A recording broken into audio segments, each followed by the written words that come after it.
Assalamu alaikum wa rahmatullahi wa barakatuhu. Filtering water with just a simple mixture. The need of clean drinking water in today's society is very crucial.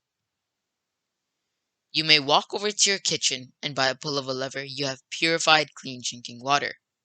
But have you ever thought of those who walk hundreds of miles per day back and forth just to have some water for them and their family? And the weird part in this is that they spend so much of their energy and time just to drink dirty water. Now, one may say that, why are they drinking this type of water?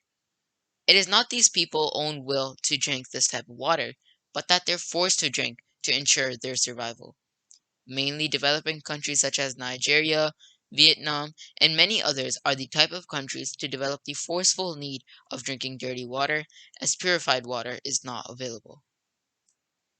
The human body needs clean water to function properly, and if these organs are not being provided with the right type of water, they may start to dysfunction or even stop working.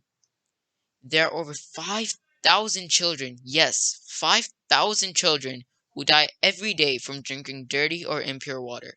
So much so that there are more deaths caused by drinking dirty water than HIV, AIDS, and malaria combined. There are also many different outcomes that might occur when there's consumption of dirty water, such as diarrhea, stomach aches, and nausea. After all, there is a possible solution to this problem. The solution to this problem isn't by spending millions of dollars to purify the water, but water can be purified by a simple mixture. This mixture contains three stages of purification. The first is the coagulant, the second is the flocculant, and the third is the chlorine. After you dump the powder or the mixture into the contaminated water, from the three stages mentioned, the coagulant part goes into action first. It's basically a small seed crystal that are positively charged, and because the dirt in the water is negatively charged, these seed crystals act like dirt magnets. These dirt magnets grow until each is about 1 millimeter in size. The next part of the powder that goes into action is the flocculant. The flocculant is a polymer, which you can think to be long arms, that wrap up all these little dirt magnet clumps, which now results in larger chunks as big as a centimeter. Because these chunks come out to be very big, they tend to slightly be more dense than the water, which means they sink to the bottom. And finally, the chlorine is released, and it goes to work on killing the 99.999% of the very tiny viruses and bacteria that is left in the water, which didn't get wrapped up and sink to the bottom. So now you're left with safe drinking water at the top. Now the question arises, why should we care about developing nations?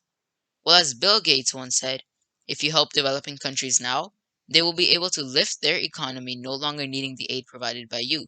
With this, they're able to help you whenever you need help. And a very famous also quote resembles the answer to this question, which is, teaching a man how to fish is better than giving the man a fish. Most kids in developing countries are dropped out of their schools so that they can help their family survive. And by survival, I mean majority of the kids are dropped out so that they can walk hundreds of miles per day to bring large buckets of water, which at the end shows to be unsafe to drink. This is a huge waste of untapped brain power.